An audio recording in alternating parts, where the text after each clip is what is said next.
So last class में हम लोग जो है वोल्ट मीटर कर रहे थे, उसमें दो तीन छोटा छोटा पॉइंट था जो लास्ट में बच गया था, टाइम बीत गया था इसीलिए।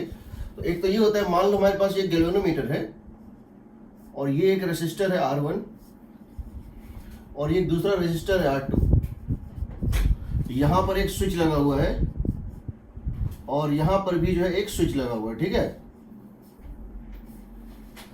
अगर इस स्विच S1 को और S2 को, अगर S1 और S2 दोनों ओपन है, अगर S1 और S2 दोनों खुला हुआ है ओपन, इसका मतलब सिर्फ जो है गैल्वेनोमीटर है। अगर S1 को सिर्फ क्लोज कर देंगे, जो क्लोज होगा वो डिस्कनेक्टेड हो जाएगा, वो शॉर्ट सर्किटेड हो जाएगा। अगर दोनों ओपन है, सॉरी, अगर दोनों S1 और S2 अगर क्लोज है, अगर S1 S2 दोनों क्लोज है, इसका मतलब सिर्फ गैल्वेनोमीटर है। अगर S1 S2 दोनों ओपन है, इसका मतलब है इसमें रेजिस्टेंस जो कनेक्टेड है वो क्या लोगे, external resistance R1 plus R2। अगर ये क्लोज है, S1 क्लोज है, S2 ओपन है, तो क्या करोगे, इसको नहीं लोगे, इसको लोगे। समझ रहे हो ना। तो अगर S1 S2 बोथ ओपन है, ये सिंपल एक गैल्वेनोमीटर है। अगर S1 क्लोज्ड है, अगर S1 and S2 both, sorry, ये अगर दोनों क्लोज्ड है, सॉरी क्लोज्ड, अगर क्लोज कर देंगे तो वो खत्म हो जाएगा, वो काम का नहीं रहेगा। अगर वो दोनों ओपन है, इसका मतलब है गैल्वेनोमीटर के साथ आपने रेजिस्टेंस कितना लगा दिया है, R1 प्लस R2। तो आप इसका रेंज निकाल सकते हैं। अगर S1 ओपन है, S2 क्लोज्ड है, इसका मतलब है इस गैल्वेनोमीटर के साथ कनेक्टेड सिर्फ कौन है, जो ओपन है, R1 है।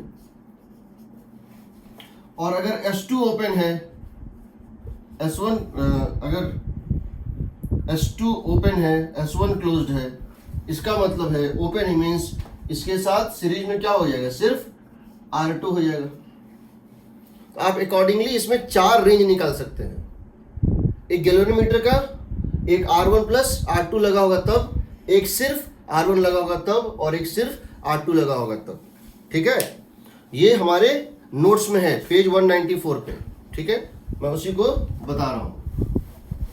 दूसरा पॉइंट जो है वो ये है कि जब आप किसी गैल्वेनोमीटर को वोल्टमीटर में कन्वर्ट करते हैं तो एक आपको नया वोल्टमीटर मिलता है। अगर आप फिर से उसको कन्वर्ट करना चाहते हैं, उसके रेंज को बढ़ाना चाहते हैं, आप पुराने वोल्टमीटर को, जो वोल्टमीटर बनाया था, उसको आप फिर से एक गैल्वेनोमीटर मान सकते हैं। मतलब क्या होगा, समझो, इसका मतलब क्या हुआ। समझ मेरे पास एक गैल्वेनोमीटर था, मैंने उसमें एक रेजिस्टेंस लगाया और ये वोल्टमीटर बन गया V1। और फिर हम इसमें एक रेजिस्टेंस लगाएंगे, इसको वोल्टमीटर बनाना चाहते हैं V2। हम इस गैल्वेनोमीटर का, जिसका कि मैक्सिमम वोल्टेज कितना था, इसका रेजिस्टेंस था G, IG और VG। इस गैल्वेनोमीटर का resistance of the galvanometer coil था G, maximum current for deflection था IG और मैक्सिमम वोल्टेज था VG। हम तो बताए हुए हैं कि VG इक्वल टू क्या होता है, IG इंटू G। ये मैक्सिमम वोल्टेज ये नाप सकता था। आपने क्या किया, इसमें एक रेजिस्टेंस R लगा दिया सीरीज में, आपने इसमें एक रेजिस्टेंस R लगा दिया सीरीज में, तो ये आपका बन गया नया वोल्टमीटर, जिसमें मैक्सिमम करंट जा सकता है I1। इसकी रेंज कितनी हो गई, V1, इसकी रेंज बढ़ के क्या हो गई, V1, और इसका रेजिस्टेंस कितना हो गया, RV1। अब तुम अगर इसको कन्वर्ट करना चाहते हो, इसके रेंज को V1 से बढ़ा के V2 ले जाना चाहते हो, तो तुमको यहाँ क्या दोगे, तुम यहाँ पर तुम दोगे R', एक नया रेजिस्टेंस दोगे। वंस, हाँ, hello, once a voltmeter is made from galvanometer, once a galvanometer is converted into a voltmeter, for increasing its range this voltmeter can be treated as a galvanometer। तो यहाँ पे तुमको क्या करना है, यहाँ से यहाँ के कन्वर्जन तुमने क्या लिखा था IG इज इक्वल टू, यहाँ से यहाँ तक के कन्वर्जन तुमने क्या लिखा था, IG is equal to V1 by range of this, range है कितना, इसका रेंज है V1 bye R plus G, जिसको तुम लिख सकते थे, जो तुम लिख सकते थे VG बाय, जिसको तुम लिख सकते थे VG बाय G। अब जब तुम यहां से यहां कन्वर्ट करोगे R' को लेकर के, तो तुम क्या लिखोगे, तब तुम लिखोगे V2 bye resistance of first volt meter, देखो यहां पे क्या करते थे, ये आर डैश, यहां लेते थे आर, यहां लेंगे आर डैश, यहां लेते थे रेजिस्टेंस ऑफ द गैल्वेनोमीटर, यहां क्या लेंगे, resistance of this volt meter R वी1, and that is equal to again I G, that is equal to again I G, and that is equal to V G by G. यहां पर जो होता था इसका आर वी1, जो इस volt meter का होता है resistance, that is equal to G plus R, G plus R series में लगाए थे। यहां पे लिखेंगे R dash is equal to, यहां लिखेंगे आर वी टू, यहां लिखेंगे हम R V two is equal to R dash plus R V one, यानी आप इसको लिख सकते हैं क्या चीज, R V one plus R dash, यानी कि जी प्लस आर तो पहले से था, फिर तुमने उसमें कितना जोड़ दिया, आर डैश। कर सकते हैं, कोई दिक्कत हो रही है? मैं एक्चुअली जल्दी पोटेंशियोमीटर स्टार्ट करना चाह रहा हूं, इसीलिए थोड़ा तेज पढ़ा रहा हूं। ठीक है, देखो अगला देखो, ये भी पेज 194 पे है, जो मैंने नोट शेयर किया है उसमें अभी पेज 194 पे चीजें बता रहा हूं। अब समझो, अगर तुम वोल्ट मीटर, तुमको मैंने क्या बताया है, अगर एक आइडियल एमीटर है, आइडियल एमीटर है, an ideal ammeter is equivalent to a short, इसका रेजिस्टेंस कितना होता है, आइडियल एमीटर का रेजिस्टेंस कितना होता है, 0, इसीलिए हम इसको क्या करते हैं, connected in series, connected in series, जिस ब्रांच में करंट निकालना है, जिस ब्रांच में करंट निकालना है उसके साथ इसको सीरीज में डाल दो।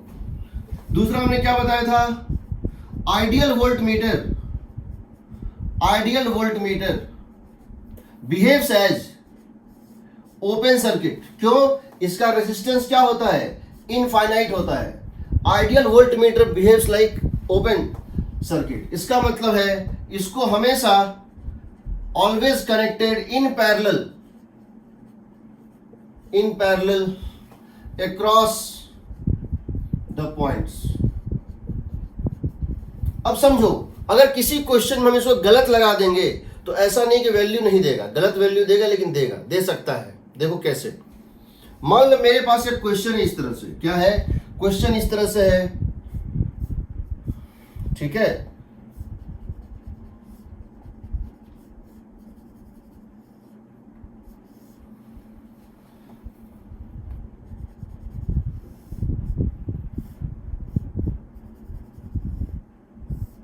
ये है क्वेश्चन, ये रेजिस्टेंस आर है, ये भी आर है, ये भी आर है, ये भी आर है, ये भी आर है, सब आर है, ठीक।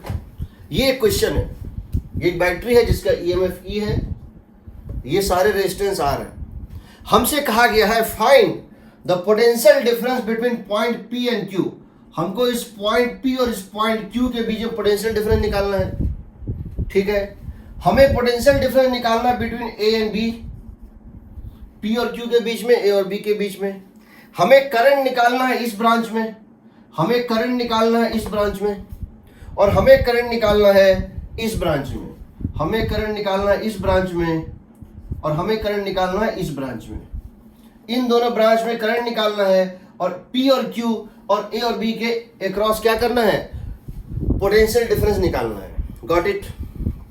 हमसे कहा गया है कि पी और क्यू के बीच में पोटेंशियल डिफरेंस निकालो, ए और बी के बीच में पोटेंशियल डिफरेंस निकालो, इस ब्रांच में मिडिल ब्रांच जो है करंट निकालो, इसमें करंट निकालो। एक बच्चा जो कि भूल गया, उसने रॉन्ग कनेक्शन किया, आइडियल वोल्टमीटर और एमीटर लिया और इस तरह से किया। उसने क्या किया, यहां लगा दिया एमीटर। उसने, एक चीज बताओ, पहले मुझे ये बता ही दो, VPQ कितना होगा, या चलो वो तुम निकाल सकते हो। तुम ये बताओ मुझे, अगर मैं यहां पे एक एमीटर लगा दूं, एमीटर को लगाना था इसके साथ सीरीज में, हमने यहां पर लगा दिया एमीटर, हमने यहां पर क्या किया, लगा दिया मान लो एमीटर। देखो इस तरह से हमने यहां पे लगा दिया एमीटर,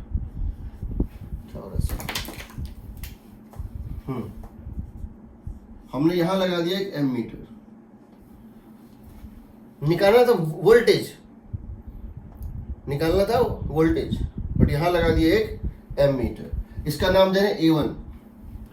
एक एमीटर यहां लगा दिया A2, एक वोल्ट मीटर यहां लगा दिया, एक वोल्ट मीटर, एक मिनट, एक वोल्ट मीटर यहां लगा दिया, कहां,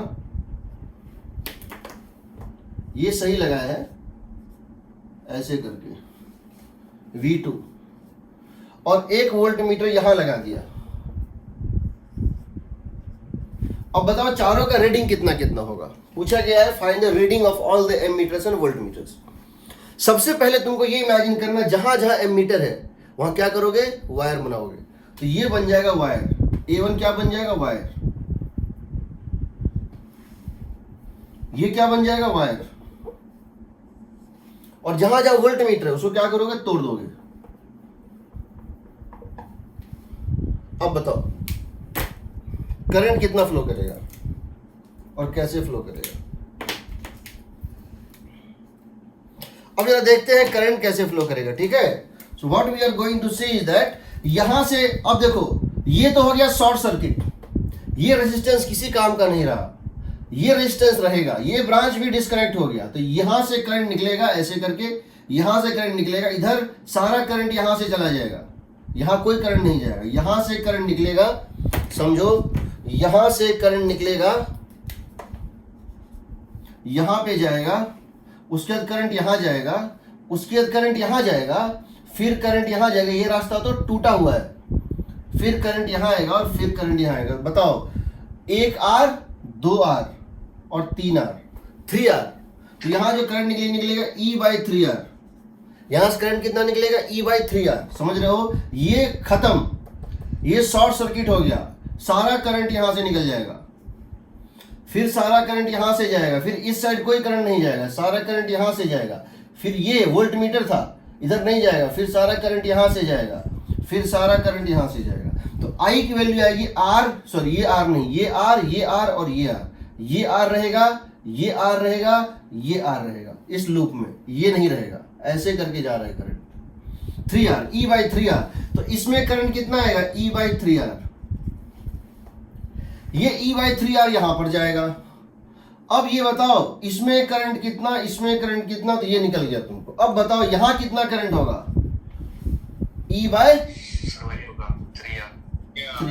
इसका मतलब है ये जो तुम्हारा एमीटर 1 था A1 और ये जो तुम्हारा एमीटर 2 था A2, दोनों का रीडिंग, A1 का रीडिंग और A2 का रीडिंग हो जाएगा E/3R। अब बताओ इसका रीडिंग कितना होगा, E/3। ये हो जाएगा, देखो यहां से जब ये करने, यहां से यहां तक का ड्रॉप निकालो, यहां से यहां तक का ड्रॉप निकालो, ये A और B के क्रॉस कनेक्टेड है, तो A और B के क्रॉस अगर ड्रॉप निकालोगे A और B के क्रॉस, तो VA माइनस VB कितना हो जाएगा, I into R, E/3R into R, E/3। तो ये जो वोल्ट मीटर था V2, ये जो वोल्ट मीटर था तुम्हारा V2, V2 का रेटिंग होगा E/3R इंटू R, और इसके क्रॉस क्या होगा बताओ, इसके क्रॉस कितना होगा, इन दोनों पॉइंट के बीच का पोटेंशियल डिफरेंस कितना होगा, उतना ही होगा, क्योंकि यहां से जब चलोगे यहां कोई ड्रॉप ही नहीं है, इसका मतलब ये पॉइंट और ये A और ये पॉइंट इक्विपोटेंशियल, ये पॉइंट और B इक्विपोटेंशियल है, तो V1 का भी पोटेंशियल ड्रॉप E/3 ही होगा। तो तुमको कभी ऐसा कोई क्वेश्चन आए तो तुमको क्या करना है, जहां जहां वोल्ट मीटर है, आइडियल वोल्ट मीटर, वहां ओपन सर्किट बना लो, जहां जहां एम मीटर है उसको शॉर्ट सर्किट बना लो, वायर मान लो, उसको सॉल्व कर लो, जो करंट उस वायर में जा रहा था एम मीटर वाले में वो एम मीटर का रीडिंग है, और जो करंट, जो वोल्टेज उन दोनों पॉइंट के क्रॉस निकल रहा था वो इसका रीडिंग होगा, इसका वोल्ट मीटर का। तो ये सिंपल सर्किट में कन्वर्ट करके ही बनाते हैं, ठीक है। चलो ये तो लास्ट क्लास का रेसिडुअल था जो मैंने बता दिया। Now I am coming to potentiometer. हमारे पोटेंशियोमीटर पे अगला डिवाइस है पोटेंशियोमीटर, ठीक है। तो पोटेंशियोमीटर में क्या होता है वो देखो, पोटेंशियोमीटर में क्या होता है ये देखिए। पोटेंशियोमीटर एक डिवाइस है जो कि आइडियल वोल्ट मीटर की तरह काम करता है। देखो कोई भी इंस्ट्रूमेंट, कोई भी इंस्ट्रूमेंट जो डिफ्लेक्शन पे काम करता हो, कोई भी इंस्ट्रूमेंट जो डिफ्लेक्शन होने के कारण रीडिंग देता हो, वो हमेशा नॉन जीरो एरर देगा, वो एरर जरूर देगा, क्योंकि वो कुछ ना कुछ अपने कुछ ना कुछ चीज वो विड्रॉ करता है, सिस्टम से वो निकालता है, खुद को डिफ्लेक्ट करने के लिए जो वो चीज ले रहा है उतना वो कम शो करेगा। इसीलिए उसमें एरर तुम मिनिमाइज कर सकते हो, जीरो नहीं कर सकते हो। लेकिन पोटेंशियोमीटर नल पॉइंट पे बेस्ड होता है। Null point means zero deflection पे बेस्ड होता है। जब वो कुछ नहीं विड्रॉ करता है तब उसका रीडिंग मिलता है, इसलिए वो हमेशा करेक्ट वैल्यू देता है। सो समझो पोटेंशियोमीटर क्या होता है और कैसे करते हैं। Potentiometer, it acts as it is a device to measure potential difference, device to measure potential difference। ये पोटेंशियल डिफरेंस मेजर करने का एक डिवाइस होता है, ठीक है। It acts as ideal voltmeter, मतलब कि नो एरर, ये एरर नहीं देता है। क्यों नहीं देता है? Because it is based on null point, because it is zero deflection method, zero deflection, या इसको बोलते हैं null point method, null point method. ये नल पॉइंट पे बेस्ड होता है, इसीलिए ये जीरो एरर देता है। तीसरा, it is one of the methods where you can get, it acts as, ठीक है, ये आपको जीरो मेथड देगा। ये किस प्रिंसिपल पे बेस्ड है वो समझते हैं। Basic principle of potentiometer. Potentiometer किस प्रिंसिपल पे बेस्ड होता है? अगर मेरे पास एक यूनिफॉर्म वायर है, समझो, अगर मेरे पास एक यूनिफॉर्म वायर है, यूनिफॉर्म वायर का मतलब है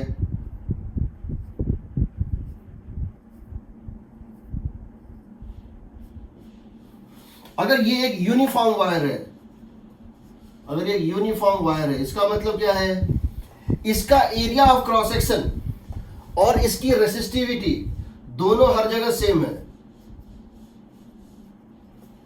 इसका एरिया ऑफ क्रॉस सेक्शन और इसकी रेसिस्टिविटी दोनों हर जगह सेम है।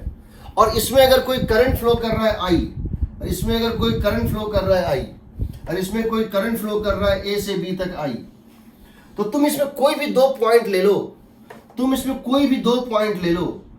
मान लो यहां तुम एक लेंथ कट करते हो dx और यहां कट करते हो dx, दोनों में ड्रॉप इन पोटेंशियल सेम होगा। क्यों होगा? क्योंकि जब तुम करंट के डायरेक्शन में जाते हो, तुम जानते हो क्या होता है, पोटेंशियल का ड्रॉप होता है। तो लिखोगे minus dv is equal to I into D R. अगर इस पार्ट का रेजिस्टेंस, इस स्मॉल डिस्टेंस का रेजिस्टेंस dr है, तो तुम क्या लिखोगे? Current into resistance is the potential drop. Minus sign क्यों दे रहे हैं? क्योंकि करंट के डायरेक्शन में पोटेंशियल घटता है। तो जब तुम x से x प्लस dx जाओगे, जब इस पॉइंट पे पोटेंशियल v था, इस पॉइंट पे क्या होगा? v माइनस dv होगा। तो माइनस dv होता है आई डी आर। यह minus dv is equal to I into D R का मतलब है rho dx by a, rho L by. अब सोचो, अगर रो हर जगह सेम है, अगर रो चाहे यहां dx कट करो या यहां dx कट करो या यहां dx कट करो, अगर हर जगह पे रो सेम है, फंक्शन ऑफ x नहीं है, अगर एरिया ऑफ क्रॉस सेक्शन हर जगह सेम है, करंट तो सेम है ही, तो तुमको क्या मिलेगा? Minus dv by dx is constant. इसका मतलब क्या हो गया? इक्वल डिस्टेंस में इक्वल ड्रॉप होगा पोटेंशियल का। हम इसको बोलते हैं पोटेंशियल ग्रेडियंट। इसको क्या बोलते हैं? Potential gradient. Is uniform, is constant, rate of change of potential with distance is constant. इसका मतलब क्या हो गया? अगर ये मान लो V नॉट पोटेंशियल पर है और ये मान लो जीरो पोटेंशियल पर है, ये V नॉट पोटेंशियल पर है और ये जीरो पोटेंशियल पर है, और उसकी टोटल लेंथ L नॉट है, इसकी टोटल लेंथ L नॉट है, तो तुम यहां पे इस कारण से क्या बोल सकते हो? तुम ये बोल सकते हो कि अगर V नॉट पोटेंशियल, समझो, अगर L नॉट डिस्टेंस में V नॉट का ड्रॉप है, हम इसको लिख रहे हैं distance and drop, distance from A and potential drop from A. यहां क्या लिख रहे हैं? Potential drop from A. A से डिस्टेंस ले रहे हैं और ए से पोटेंशियल ड्रॉप ले रहे हैं। ए से अगर डिस्टेंस है एल नॉट तो पोटेंशियल ड्रॉप है वी नॉट। जब ए से तुम एल नॉट डिस्टेंस तक जा रहे हो तो पोटेंशियल ड्रॉप हो रहा है वी नॉट से। इसका मतलब हो गया तुम यूनिटरी मेथड लगा सकते हो। तुम कह सकते हो यूनिट वोल्टेज के लिए L naught by V naught चाहिए डिस्टेंस। इसका मतलब डेल्टा वी के लिए L naught by V naught into delta V चाहिए। तुम डिस्टेंस, पर्टिकुलर डिस्टेंस पे वोल्टेज निकाल सकते हो और पर्टिकुलर वोल्टेज के लिए डिस्टेंस निकाल सकते हो, क्योंकि ये यूनिफॉर्म रेट से गिर रहा है। इसका मतलब तुम ये बोल सकते हो यूनिट लेंथ में या सिंपली डेल्टा एक्स लेंथ में अगर हम यहां से कितना लेंथ चले जाएं, और हम यहां से कितना लेंथ चले जाएं, डिस्टेंस एक्स लेंथ चले जाएं या एक्स चले जाए, तो एक्स लेंथ में होगा V naught by L naught into X. हम ये भी कह सकते हैं डेल्टा वी वोल्टेज के लिए कितना लेंथ चाहिए, और हम जानना चाहते हैं डेल्टा वी के ड्रॉप के लिए कितना लेंथ चाहिए, वो हो जाएगा L naught by V naught into delta V. हम दोनों काम कर सकते हैं। हम ये कह सकते हैं यूनिटरी मेथड यूनिफॉर्म रेट से हो रहा है, एल नॉट लेंथ में drop V naught, L naught length में drop V naught, unit length में V naught by L naught, X length में V naught by L naught into X. Similarly V naught के लिए L length, unit के लिए L naught by V naught length, so delta V के लिए L naught by V naught into delta V length. हम ये निकाल सकते हैं। हमको वोल्टेज चाहिए कितना डिस्टेंस चले तो कितना ड्रॉप होगा, या कितना ड्रॉप के लिए कितना डिस्टेंस चाहिए, हम इस मेथड से निकाल सकते हैं। अगर हम इसका ग्राफ प्लॉट करना चाहें, अगर हम इसका ग्राफ प्लॉट करना चाहें वी नॉट से जीरो तक, तो यूनिफॉर्म ग्रेडियंट का मतलब है, पोटेंशियल ग्रेडियंट कांस्टेंट होने का मतलब है कि वो जो ग्राफ आएगा उसका स्लोप कांस्टेंट आता है। क्या आता है? देखो, हम अगर यहां अगर इसको समझना चाहें वो इस तरह से होगा।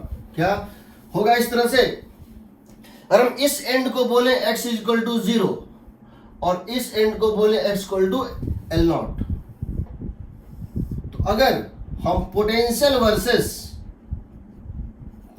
Versus distance along current flow, हम देखते हैं इस तरह से आ रहा है। इसका मतलब ये जब x इक्वल टू 0 था तो पोटेंशियल था v नॉट, जब x equal to L naught है तो पोटेंशियल है 0। ये यहां से यहां तक का ड्रॉप यूनिफॉर्म रेट से आता है। Equal distance equal drop, equal distance equal drop, ठीक, करंट के डायरेक्शन में ड्रॉप होता है। ये इसका बेसिक प्रिंसिपल है जिसपे ये काम करता है। ये इसका बेसिक प्रिंसिपल है जिसपे ये काम करता है। ठीक है, कोई डाउट? अब देखो ये बनता कैसे है, अब देखो ये बनता कैसे है और इसको हम कैसे यूज करते हैं। ठीक है, मैं बता रहा हूं, मैं जो चीजें पढ़ा रहा हूं वो पेज 195 पे स्टार्ट हुआ है। मैं आज तुमको सोच रहा था पहले मैं तुमको गैल्वेनोमीटर का हाफ डिफ्लेक्शन मेथड और फिगर ऑफ मेरिट बता दूं, बट वो मैं उसके बाद बताऊंगा।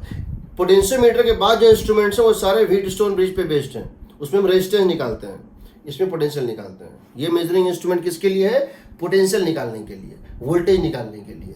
अब जो हम पढ़ेंगे इसके बाद जो है, इस मेथड के बाद पोटेंशियल, इसके बाद ये तो हम सारी चीजें बताएंगे इसमें कौन कौन से क्वेश्चन होते हैं और ट्रिकी क्वेश्चन कैसे होते हैं पोटेंशियोमीटर में। पोटेंशियोमीटर के बाद जो हम पढ़ेंगे वो मीटर ब्रिज और पोस्ट ऑफिस बॉक्स जो है वो सारी चीजें जो है व्हीटस्टोन ब्रिज पे बेस्ड है। ठीक, एक मैंने कहा था मैं सिलेबस का कॉमा भी नहीं छोड़ूंगा।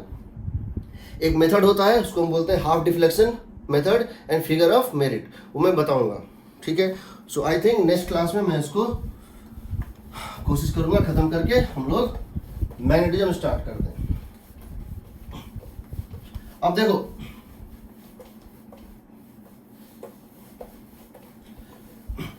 ये बनता कैसे है, ये बनता कैसे है? तो हमारे पास सर्किट इस तरह से होता है, पोटेंशियोमीटर सर्किट। ये कैसा होता है समझो, एक ऐसे करके एक सेल होता है, एक इस तरह से एक सेल होता है और यहां एक रेसिस्टेंस होता है ऐसे करके।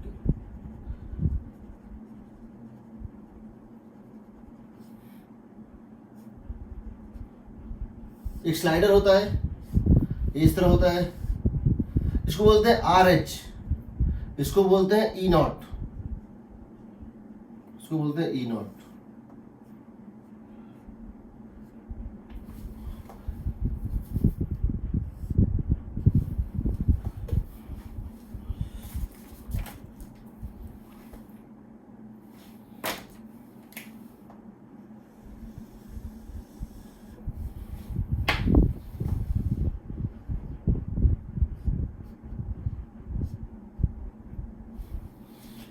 देखो ये EMF है और ये होता है, इसको बोलते हैं रियोस्टेट। ये होता है एक वेरिएबल रेसिस्टेंस। क्या होता है ये? वेरिएबल रेसिस्टेंस होता है। ठीक है, वेरिएबल कैसे? अभी यहां जो स्लाइडर है, ये जब यहां पर है, जब ये स्लाइडर यहां पर है, तो ये जो पार्ट है रेसिस्टेंस का, ये जो पार्ट है रेसिस्टेंस का, ये सर्किट में है, और ये जो पार्ट है रेजिस्टेंस का वो सर्किट में नहीं है। यानी अगर तुम स्लाइडर को मूव कराओगे, और तुम स्लाइडर को मूव कराओगे राइट साइड, तो रियोस्टेट बढ़ेगा, और इसको लेफ्ट साइड मूव कराओगे तो रियोस्टेट घटेगा। इस सर्किट में सिर्फ ये पार्ट है, समझो। ये अगर मान लो 1/3 है, यानी टोटल रेजिस्टेंस जो है ना, अगर उसका 1/3 लेंथ भीतर है, इसका मतलब टोटल रेजिस्टेंस का 1/3 वैल्यू अंदर है, 2/3 बाहर है। और ये 10% है, ये 90% है। इसका जो भी इसका वैल्यू था रेजिस्टेंस का टोटल, उसका 10% भीतर है। इसको बोलते हैं वेरिएबल रेजिस्टेंस, रियोस्टेट। ठीक है, ये है E0। ये जो वायर दिख रहा है ब्लू कलर से, ये सारे रेजिस्टेंस लेस है, ये सारे रेजिस्टेंस लेस है। ये एक वायर होता है, ये एक वायर होता है जो कि यहां से यहां तक कनेक्टेड है, समझो। ये एक वायर होता है जो कि यहां से लेकर यहां तक जो है कनेक्टेड है। ये यूनिफॉर्म वायर होता है। This is a uniform wire. ठीक है, ये होता है एक यूनिफॉर्म वायर। यूनिफॉर्म वायर का मतलब है इसकी रेजिस्टिविटी और इसकी एरिया ऑफ क्रॉस सेक्शन दोनों हर जगह सेम है। हर जगह पे इसका रेजिस्टिविटी और area of cross section same है। ठीक है, इसको हम बोलते हैं पोटेंशियोमीटर वायर। इसको क्या बोलते हैं? Potentiometer wire. इसके पैरेलल में यहां पर, इसके पैरेलल में यहां पे एक स्केल होता है। इसके पैरेलल में ये टेबल पे फिक्स होता है। स्कूल में देखोगे, लैब में, नहीं तो अगर ऑफलाइन चलेगा मैं दिखा दूंगा क्या होता है, मेरे पास है ये। कुछ इस टाइप से बना हुआ होता है।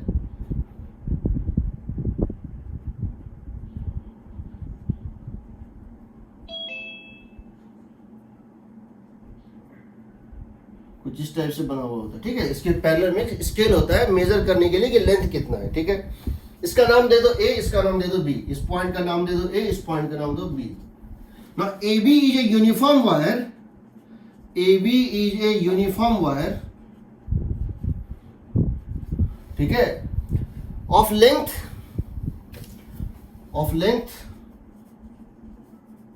L0। A से B तक का लेंथ कितना है? L0। Resistance R0। Total resistance A to B कितना है? R0। Therefore R is equal to R0 by L0, that is equal to resistance per unit length। क्या होता है? रेसिस्टेंस पर यूनिट लेंथ। इसकी रेजिस्टेंस पर यूनिट लेंथ जो है वो कांस्टेंट होती है, हर जगह पे कांस्टेंट होती है। ठीक है, इसकी रेजिस्टेंस पर यूनिट लेंथ हर जगह पे कांस्टेंट होती है। इसकी रेजिस्टेंस पर यूनिट लेंथ हर जगह पे कांस्टेंट होती है। ठीक है, सबसे पहले हम ये जानना चाहते हैं, कि अगर इस पॉइंट का पोटेंशियल V0 है और इस पॉइंट का पोटेंशियल 0 है, मान लो अगर इस पॉइंट का पोटेंशियल V0 है और इस पॉइंट का पोटेंशियल 0 है, तो V0 की वैल्यू कितनी होगी? ये टोटल जो है एक रेजिस्टेंस है, समझो। ये दिखने में वायर जरूर है, बट ये सारा का सारा क्या है? एक रेजिस्टेंस है। इस तरह से ये पूरा एक रेजिस्टेंस है। तो कैसे निकालेंगे यहां से यहां तक का ड्रॉप? पहले इसमें करंट निकालते हैं सर्किट में। I कितना हो जाएगा बताओ? I would become equal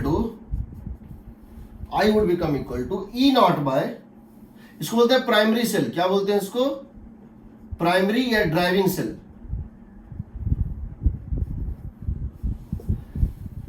E naught by क्या हो जाएगा बताओ? इसका टोटल रेजिस्टेंस कितना है? R not. ए से बी तक का टोटल रेजिस्टेंस कितना है?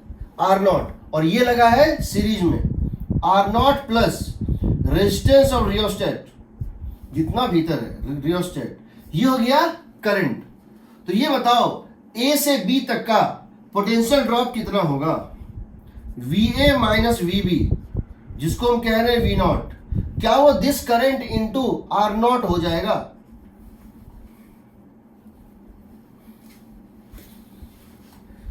क्योंकि ये एक सर्किट है, इस सर्किट में E नॉट है, RH है, यानी जब तुम पूरे लूप में घूमोगे तो जितना यहाँ E नॉट का राइज है उतना यहां और यहां मिला के ड्रॉप होगा।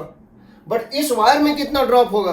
तो करंट निकाल लेते हैं, करंट को AB के रेजिस्टेंस से मल्टीप्लाई कर देते हैं। करंट को अगर हम करंट इंटू आर नॉट, इसमें अगर करंट फ्लो कर रहा है मान लो I, इसमें अगर करंट फ्लो कर रहा है I, और यहां से यहां तक रेजिस्टेंस है आर नॉट, तो यहां से का ड्रॉप कितना होगा?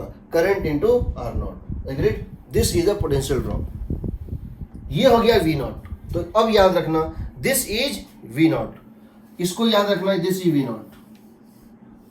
अगर कभी किसी क्वेश्चन में ये रियोस्टेट ना दिया हो, ये है ही नहीं, रियोस्टेट नहीं है, यानी ये जीरो है, तो सिंपली यहां से यहां तक का ड्रॉप कितना हो जाएगा? E not. अगर रियोस्टेट नहीं दिया होगा तो इसका मतलब ड्रॉप कितना हो जाएगा यहां से यहां तक का? E not. जो बैटरी का ड्रॉप वही इसका ड्रॉप। बट अगर ये रियोस्टेट है तो हम रियोस्टेट को वेरी करके इसमें ड्रॉप को वेरी करा सकते हैं। एग्रीड? कोई doubt?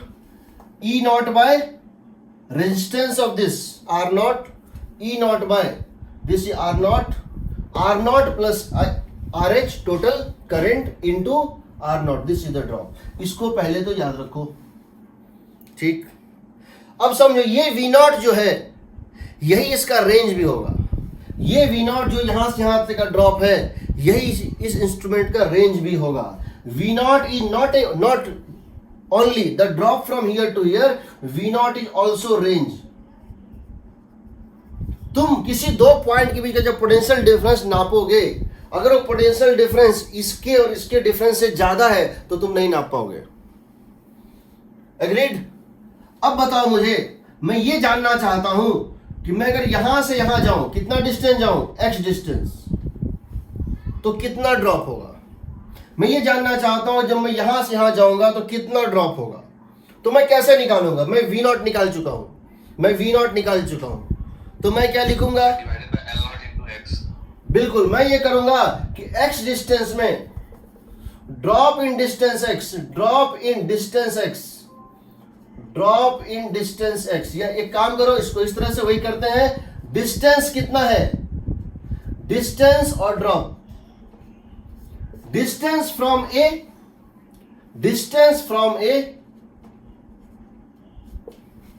Potential drop from A. क्या चीज?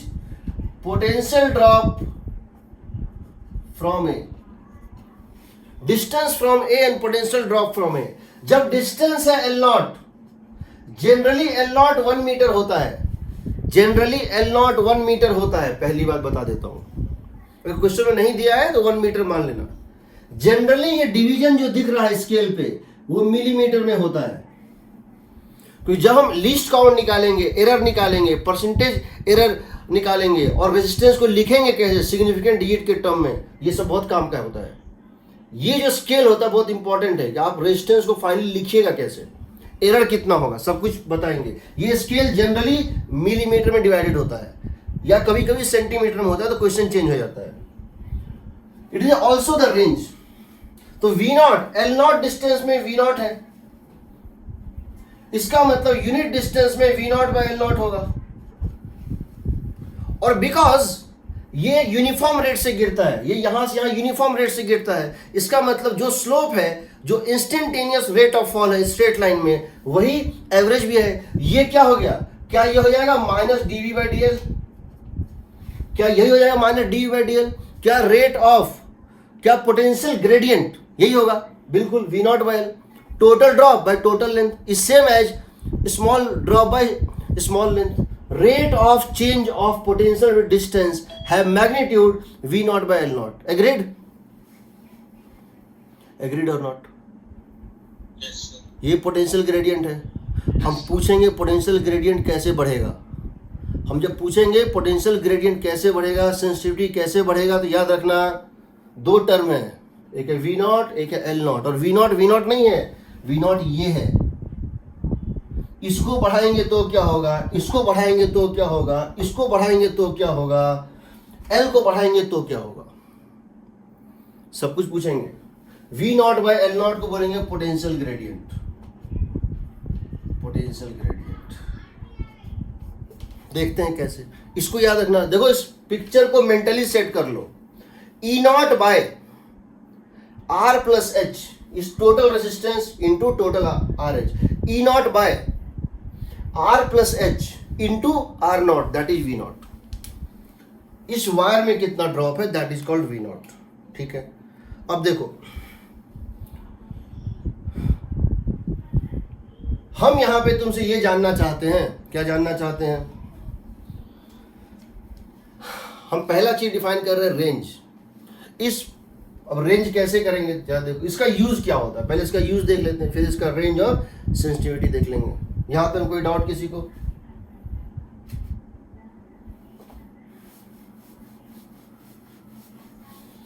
अब देखो इसका एप्लीकेशन क्या होता है पोटेंशियोमीटर का. और फिर से बता रहा हूं, करंट इलेक्ट्रिसिटी में सबसे इंपॉर्टेंट टॉपिक यही है, लैब इंस्ट्रूमेंट्स. ठीक है. अब देखो, अब मैं ये बताना चाह रहा हूं कि यूजेस ऑफ पोटेंशियोमीटर या एप्लीकेशंस ऑफ पोटेंशियोमीटर. पहला यूज क्या है? पहला है finding the potential difference between 2 points in a circuit, जो तुम पहले वोल्टमीटर से करते थे. Finding potential difference between 2 points in a circuit. कैसे करोगे? सबसे पहले तो तुम इसको बना लो ऐसे करके. ये तुम्हारा एक पोटेंशियोमीटर का सर्किट है.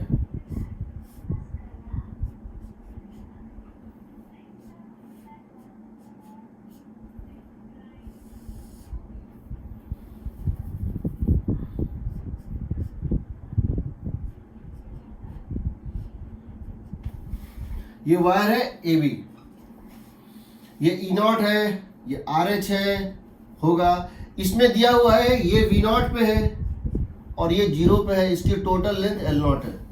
ये वी नॉट से लेके 0 तक का ड्रॉप है और टोटल लेंथ है एल नॉट. अब तुमको क्या करना है, तुमको एक सर्किट का कोई पार्ट है, दिस ये पार्ट ऑफ ए सर्किट. क्या है? Part of A circuit. ये बहुत बड़ा सर्किट है, उसका एक ब्रांच सिर्फ शो कर रहे हैं. ये एक बहुत बड़ा सर्किट है, क्लोज सर्किट है, करंट भी फ्लो कर रहा है, उसका एक ब्रांच है. कोई 2 पॉइंट है. कौन सा पॉइंट? पॉइंट पी और पॉइंट क्यू. तुम पॉइंट पी और पॉइंट क्यू के बीच में पोटेंशियल डिफरेंस निकालना चाहते हो. तुम पॉइंट पी और पॉइंट क्यू के बीच में पोटेंशियल डिफरेंस निकालना चाहते हो. तुम पहले क्या किए थे? इसके पहले तुम क्या करते थे? तुम यहां पर इसके अक्रॉस एक लगाते थे वोल्टमीटर. वोल्टमीटर का रेजिस्टेंस कितना भी ज्यादा क्यों ना हो, वो इनफाइनाइट नहीं होता है.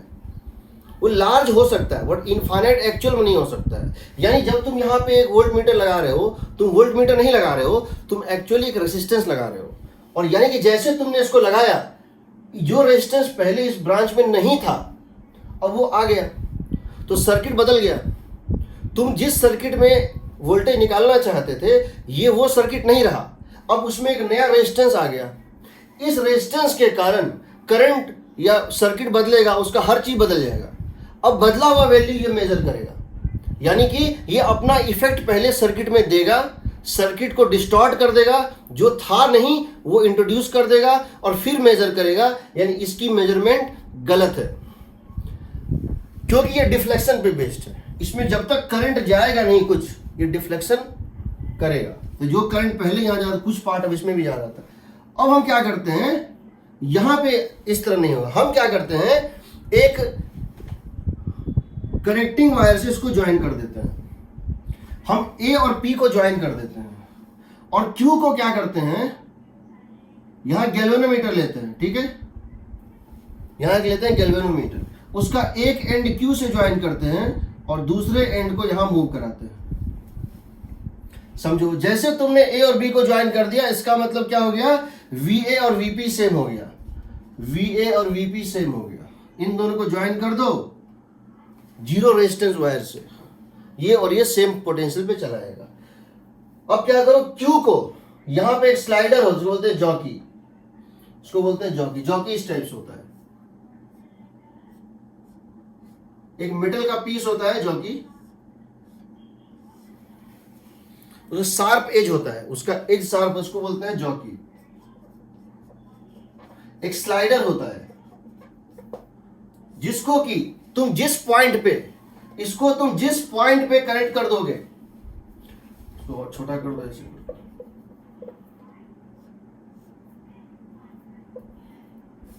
इसको तुम, इसके एज को तुम जिस पॉइंट पे डाल दोगे, वो उस पॉइंट पे रेजिस्टेंस को दो पार्ट में डिवाइड कर देता है। तो ये स्लाइड किया जाता है, इसके ऊपर टच करके इसको स्लाइड किया जा सकता है। तो जब तुम इस जॉकी को मूव करोगे तो तुम देखोगे कि जब तुम यहां पर थे, जब तुम यहां पर थे और जब तुम यहां पर थे, जब तुम यहां पर थे तो तुम क्या पाते हो, करंट ऊपर से नीचे जा रहा था। जब तुम यहां पर थे तो देख रहे हो इस ब्रांच में करंट ऊपर से नीचे जा रहा था, और जब तुम इसके राइट में जाते हो करंट नीचे से ऊपर जा रहा है। इस पॉइंट पे करंट क्या हो जाता है, जीरो। इस पॉइंट पे करंट क्या हो जाता है, जीरो। जब तुम इसको यहां ले आते हो इस पॉइंट पे, इसको बोलते हैं नल पॉइंट। क्या बोलते हैं इसको, नल पॉइंट। जब तुम यहां ले आते हो, इसमें करंट क्या हो जाता है, जीरो। इसमें करंट कितना हो जाता है, जीरो, यानी इसमें कोई डिफ्लेक्शन नहीं शो करता है, ठीक। इसका मतलब क्या है, इसमें डिफ्लेक्शन शो नहीं करने का मतलब क्या है कि ये और ये सेम पोटेंशियल पे, अगर ये पॉइंट, ये मान लो पॉइंट सी है, तो क्या कह सकते हैं, अगर इसमें डिफ्लेक्शन नहीं है, इस गैल्वेनोमीटर में कोई डिफ्लेक्शन नहीं है, इसमें कोई करंट यहां से यहां फ्लो नहीं कर रहा है, इसका मतलब क्या है, अगर कोई करंट सी से लेकर के क्यू तक नहीं फ्लो कर रहा है, इसका मतलब सी और क्यू सेम पोटेंशियल पे है। इसका मतलब है जब ये नल डिफ्लेक्शन देगा, जब ये नल डिफ्लेक्शन देगा, नल डिफ्लेक्शन का मतलब क्या है बताओ, इस ब्रांच में कोई करंट नहीं है, इसका मतलब है कि पॉइंट सी जो है और पॉइंट क्यू जो है वो सेम पोटेंशियल पे है। पॉइंट सी और पॉइंट क्यू जो है सेम पोटेंशियल पे है, क्योंकि जब इक्वल पोटेंशियल होता है current flows from high potential to low potential, और दोनों सेम पोटेंशियल पे है। इसका मतलब क्या है, इसका मतलब है कि देखो ए और पी सेम पोटेंशियल पे, पहले तुम कर चुके हो, ज्वाइन कर दिए, ए और पी सेम पोटेंशियल पे, सी और क्यू सेम पोटेंशियल पे। इसका मतलब है V A minus V C is V P minus V Q. V A minus V C, अगर नल पॉइंट मिल गया, इसका मतलब यहां से यहां पहले ए और पी सेम पोटेंशियल पे है, और यहां नल पॉइंट का मतलब है सी और क्यू सेम पोटेंशियल पे है। इसका मतलब V A minus V C is equal to V P minus V Q. But तुमको पता है V A minus V C कितना होगा, अगर ये डिस्टेंस तुमको पता है x और तुमको ये डिस्टेंस पता है x, तो तुमको पता है कि एल नॉट डिस्टेंस में वी नॉट का ड्रॉप था, एल नॉट डिस्टेंस में वी नॉट का ड्रॉप था, यूनिट में V naught by L naught का था, x में कितना हुआ होगा, V naught by L naught into X. तुम V naught by L naught, ये जो ड्रॉप है ये हो गया V naught by L naught into X, और ये हो जाएगा वीपी माइनस वी क्यू, यानी तुम्हारा वीपी माइनस वी क्यू निकल गया। जो तुम पोटेंशियल डिफरेंस पी और क्यू का चाह रहे थे वो निकल गया। कितना आ गया, यहां से यहां तक का जो ड्रॉप था divided by total length into यहां से यहां का लेंथ, ये तुम्हारा हो गया ड्रॉप। ये जो ड्रॉप निकला है ये बिना इस सर्किट को डिस्टर्ब किए निकला है। क्यों? क्योंकि अभी भी चूंकि इसमें करंट जीरो है, चूंकि इसमें करंट जीरो है, इसका मतलब जो करंट यहां पहले फ्लो कर रहा था वही अब भी फ्लो कर रहा है, और ये भी सेम पोटेंशियल पे, तो सारा करंट वही रहा, तुम्हारा सर्किट नहीं बदला। तुम्हारा जो सर्किट पहले था मेजरमेंट के पहले वही रहा। इसने सर्किट से कुछ भी विड्रॉ नहीं किया, सिर्फ मेजर किया। इसने सर्किट को बिना कोई चेंज किए मेजर किया, इसीलिए ये बेस्ट इंस्ट्रूमेंट होता है, ये आइडियल वोल्टमीटर होता है। ठीक, अब समझो, यहां तक कोई डाउट? ये होगा potential difference P and Q. ये तुमको तभी मिलेगा जब दो कंडीशन सेटिस्फाई होंगे। पहला, this is possible, you would get this only if two conditions are satisfied. This we get possible only if, possible only if. पहला, तुम्हारा जो V नॉट है यहां से यहां तक का ड्रॉप, यहां से यहां का ड्रॉप उससे कम होना चाहिए। Vp माइनस VQ का mod less than V not होना चाहिए। यहां से यहां तक 10 वोल्ट का ड्रॉप है, तुम मेजर करना चाह रहे हो 6 वोल्ट। यहां से यहां तक का 10 वोल्ट का ड्रॉप है V नॉट, तुम्हारा यहां से यहां तक का ड्रॉप 6 वोल्ट है, मिल जाएगा। 100 सेंटीमीटर है तो 60 सेंटीमीटर पे मिल जाएगा। यहां से यहां तक का 10 वोल्ट है, यहां से यहां तक का ड्रॉप 8 वोल्ट है, तुमको मिल जाएगा 80 सेंटीमीटर पे मिल जाएगा। बट यहां से यहां का ड्रॉप 10 वोल्ट है और यहां से यहां का ड्रॉप 12 वोल्ट है, तो नहीं मिलेगा। तुम सबसे राइट में भी चले आओगे तो भी तुम, क्योंकि यहां पे था ये, मान लो यहां पर ये था, मान लो यहां पर ये था 15 वोल्ट, ये भी था 15 वोल्ट, यहां से 10 का ड्रॉप हो रहा है, तुम्हारे में 12 का ड्रॉप हो रहा है। तुम एंड तक भी जॉकी को ले आओगे, तुम इस जॉकी को इस एंड तक भी ले आओगे, तब भी तुमको नल पॉइंट नहीं मिलेगा। घटेगा बट नल पॉइंट तक नहीं पहुंच पाओगे। तो पहली बात क्या जरूरी है, जो पोटेंशियल डिफरेंस तुम मेजर करना चाह रहे हो वो यहां से यहां तक के ड्रॉप से छोटा होना चाहिए, क्योंकि इसका एक फ्रैक्शन तुम मेजर कर रहे हो। देखो, complete V not into x bye L naught, x bye L not वो परसेंटेज है, वो फ्रैक्शन है जो तुम मेजर कर रहे हो। तो एक्स बाय एल नॉट इसकी मैक्सिमम वैल्यू क्या हो सकती है? V not. तो पहली बात, तुम जिसको मेजर करना चाह रहे हो जो पोटेंशियल डिफरेंस, वो तुम्हारे यहां से यहां के ड्रॉप का, ये इसका रेंज है, V नॉट इसका रेंज है, उससे ज्यादा तुम यहां मेजर नहीं कर सकते हो। दूसरा सर इक्वल भी तो कर सकते हैं ना? इक्वल में कैसे पता? हाँ कर सकते हो, इक्वल मान सकते हो, बट इक्वल जिन्हें पूछता नहीं। सेकंड, यहां से यहां तक अगर ड्रॉप हो रहा है, यहां से यहां तक अगर ड्रॉप हो रहा है, हो ही रहा है, तो तुम्हें पता है यहां से यहां पे ड्रॉप होना चाहिए। अगर यहां से यहां राइज हो रहा है तो कभी नहीं मिलेगा। यहां से यहां तक ड्रॉप हो रहा है तो तुम्हारा यहां से यहां भी ड्रॉप होना चाहिए। From P to Q, from P to Q there should be drop.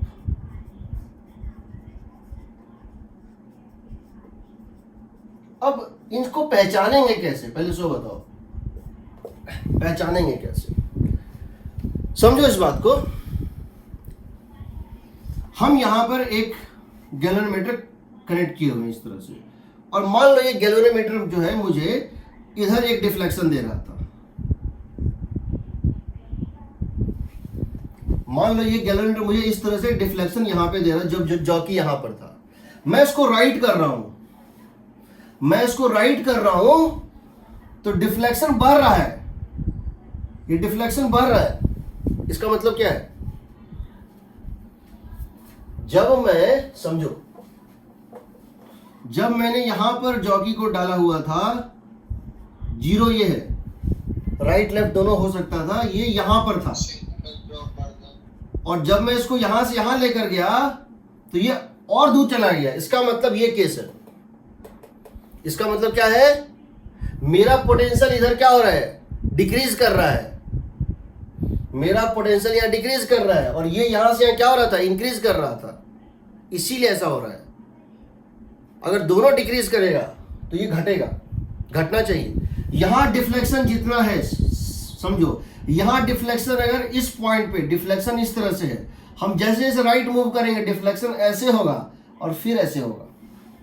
ये इस पॉइंट पे डिफ्लेक्शन इस तरह से था, तो हम जैसे जैसे राइट मूव करेंगे डिफ्लेक्शन पहले 0 की तरफ जाएगा फिर उल्टा जाएगा। अगर डिफ्लेक्शन एक ही तरफ जा रहा है, इसका मतलब है कि तुम्हारा तो यहां से पोटेंशियल घट रहा था बट यहां से यहां पोटेंशियल बढ़ रहा है, तो क्या करोगे? उलट दोगे। अब इस पॉइंट ए को P से कनेक्ट मत करो, किससे कनेक्ट करो? Q से। अगर डिफ्लेक्शन मोनोटोनिकली एक ही डायरेक्शन में जा रहा है, अगर डिफ्लेक्शन मोनोटोनिकली एक ही डायरेक्शन में जा रहा है, इसका मतलब है कि तुम्हारा यहां से तुम पोटेंशियल को घटा रहे हो और यहां से पोटेंशियल बढ़ा हुआ था। समझो, एक चीज ऊपर था, P के कंपैरिजन में Q ज्यादा था, P के कंपैरिजन में Q ज्यादा था, और तुम नीचे जा रहे हो, तो डिफरेंस बढ़ेगा ना। तो समझो इस बात को। तुमको क्या करना है, पहले ये देखना है कि जब तुम यहां इसको स्लाइड करा रहे हो तो क्या डिफ्लेक्शन का मैग्नीट्यूड घट रहा है कि नहीं। अगर नहीं घट रहा है, इधर से मूव करने से अगर डिफ्लेक्शन का मैग्नीट्यूड नहीं घट रहा है, तो क्या करो, इस सर्किट को PQ को ऐसे कर दो, अब Q को कनेक्ट करो, अब घटेगा, अब जो है घटेगा। दूसरी बात, तो पहली बात ये सुनो, अगर एक ही डायरेक्शन में डिफ्लेक्शन हो रहा है तुम्हारे मूव करने से, इसका मतलब पोलैरिटी बदलना है, पहली बात। दूसरी बात, अब तुमको मिल गया कि डिफ्लेक्शन का मैग्नीट्यूड तो घट रहा है लेकिन जीरो तक नहीं पहुंच पा रहा है। डिफ्लेक्शन का मैग्नीट्यूड घट रहा है, बट यहां पर आके ये इतना बच गया। जब जॉकी यहां पहुंचा, जब जॉकी यहां पर था, तो डिफ्लेक्शन इतना था, कितना था, 45 डिग्री था। तुम जैसे राइट जा रहे हो जॉकी को लेकर, ये डिफ्लेक्शन घट रहा है, बट यहां पहुंच के भी जीरो पार नहीं किया।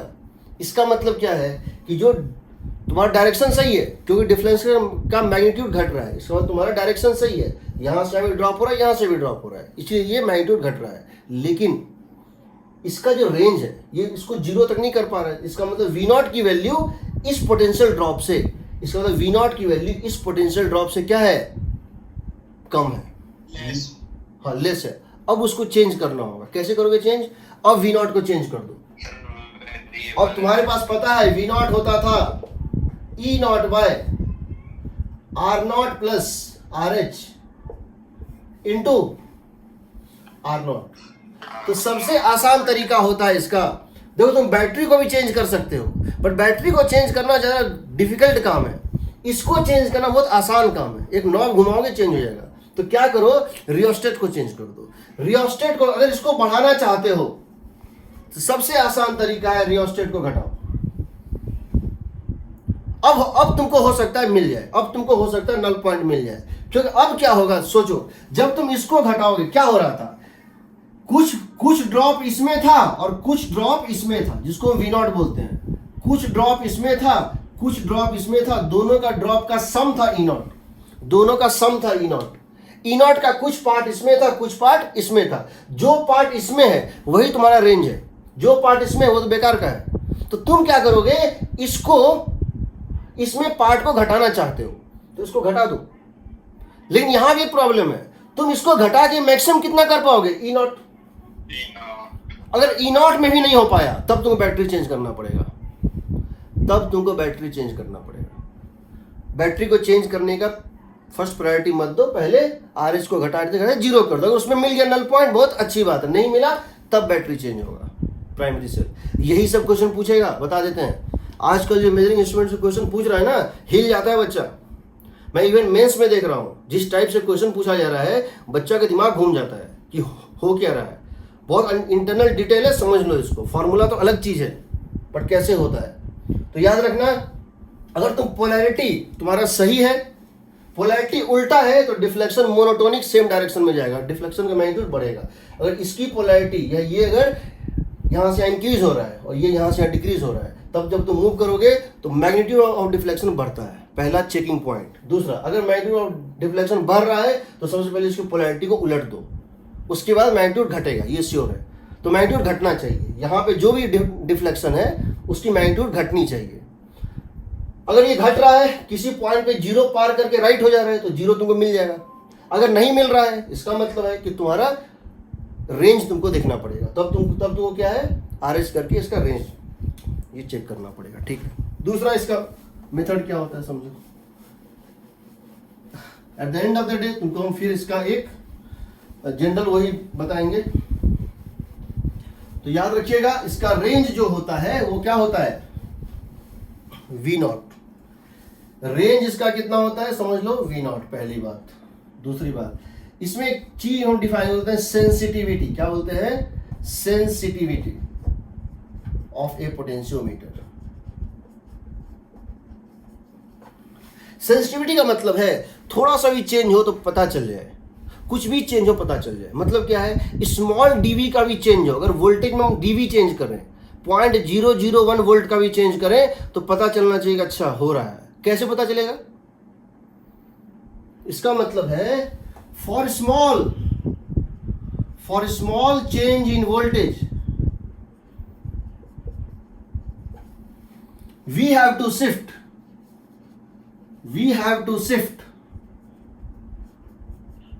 the jockey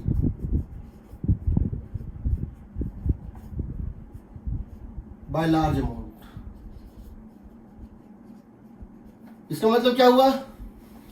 dx by dv small है, अगर हमको छोटा चेंज भी नोटिसेबल होना चाहिए। ये नहीं होना चाहिए कि 0.01 वोल्ट का चेंज हुआ और वो पता ही नहीं चला, वो कहीं हवा में विलीन हो गया, फ्रिक्शन में ही वो घुस गया। मतलब फ्रिक्शन भी उसको, वो जो 0.01 वोल्ट का चेंज हुआ वो निडल के गैल्वेनोमीटर निडल के फ्रिक्शन को भी नहीं चेंज कर पाया।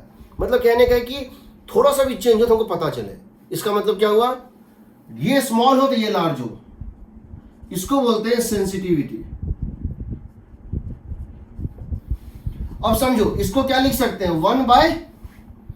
1 बाय इसको ये लिख सकते हो टोटल V0, ये हो गया L0, ये हो गया V0 टोटल ड्रॉप, क्योंकि ये यूनिफॉर्म रेट है तो चाहे तो इंस्टेंटेनियस लो स्ट्रेट लाइन में या फिर एवरेज लो, कोई फर्क नहीं पड़ता है।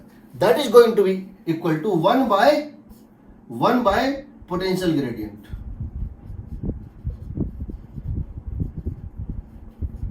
तो V0 बाय L0 क्या बोलते हैं? Potential gradient. अब समझो, अगर तुमको सेंसिटिविटी बढ़ाना है तो क्या करोगे? इसको तुम अगर फॉर्मूले वाइज लिखो, L0 बाय V0 का मतलब था E0 by driving cell, E0 by R0 plus RH times of R0, correct?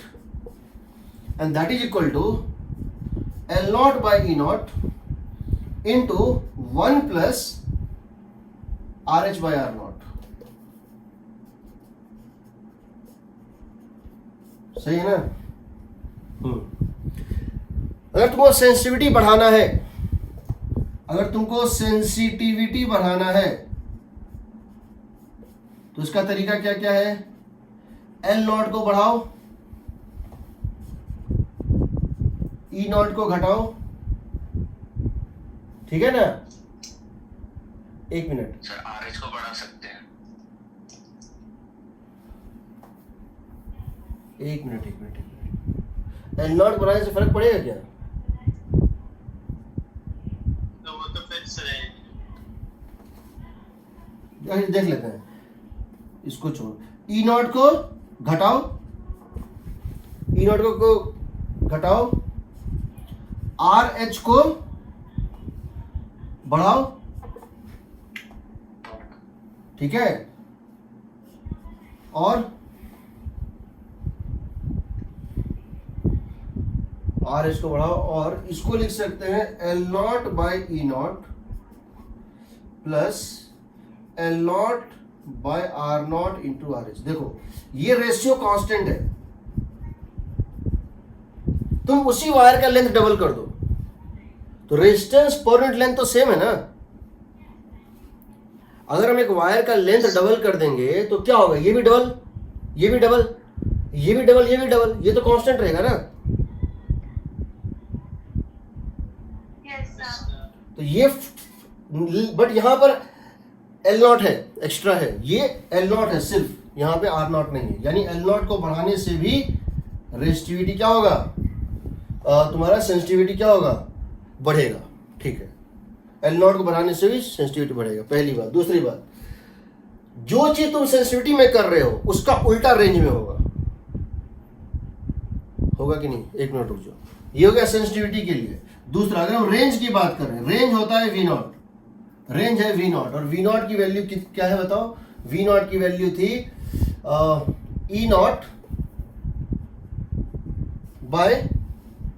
E0 by R0 plus RH into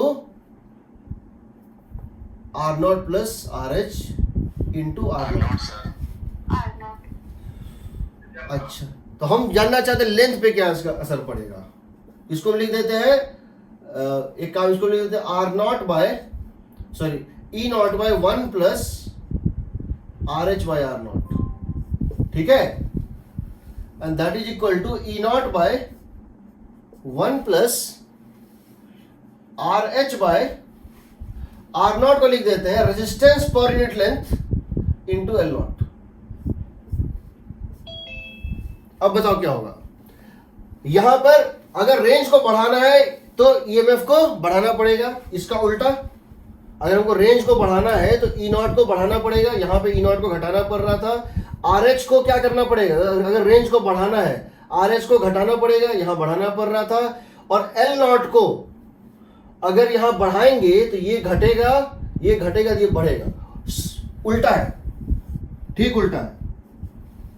देखो यहां पे एल नॉट को बढ़ाते थे तो सेंसिटिविटी बढ़ता है, यहां अगर एल नॉट को बढ़ाएंगे तो क्या होगा बताओ, एल नॉट को बढ़ाएंगे तो एल नॉट बढ़ेगा तो ये होल क्वांटिटी घटेगा, ये होल क्वांटिटी बढ़ेगा, रेंज बढ़ेगा, एल नॉट को घटाना पड़ेगा, उल्टा है, ठीक उल्टा है।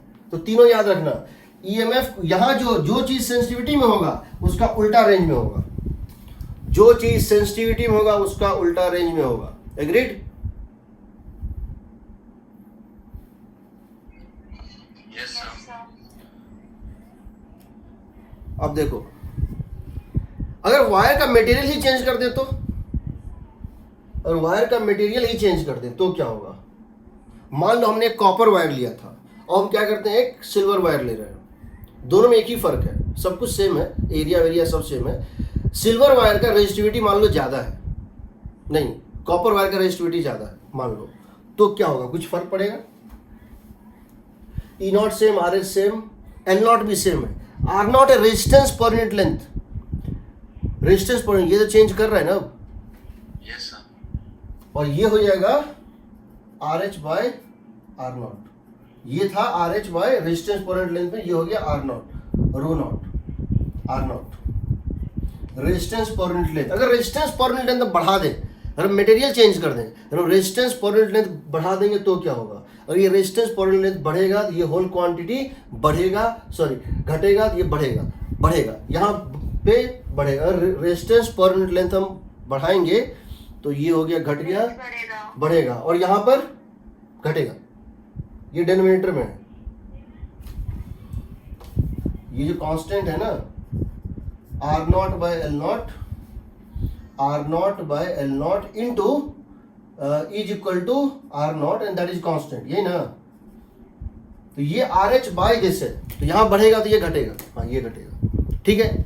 इसको देख लेना एक बार फॉर्मूला, सब कुछ मेरे नोट्स में है, बता चुका हूं तुम्हें, क्योंकि तुम ये मान के चलो आज के टाइम में बुक्स का कोई भी क्वेश्चन तुमसे नहीं पूछा जाएगा, सारे बुकिश चीजें एनालिसिस में खत्म हो गई हैं, अब कोई नहीं पूछ रहा है कहीं भी, किसी बुक को बना लो, ठीक। एनालिसिस बहुत इंपॉर्टेंट है डेप्थ में।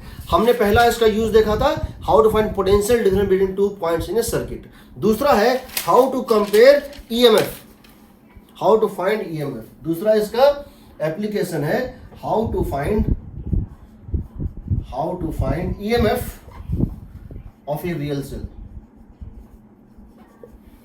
बड़ा सिंपल सा इसका सर्किट है, इस तरह से है, वही जो रियोस्टेट हुआ करता था। ये हमारा पोटेंशियोमीटर का सर्किट डायग्राम है। हमारा यहां पर जो है हमने एक ऐसे करके सेल ले लिया, क्या ले लिया हमने, यहां पे एक ऐसे करके सेल ले लिया जिसकी ईएमएफ ई है, और इसका इंटरनल रेजिस्टेंस आर है, और हमने यहां पर क्या किया है, गैल्वेनोमीटर ले लिया ऐसे करके,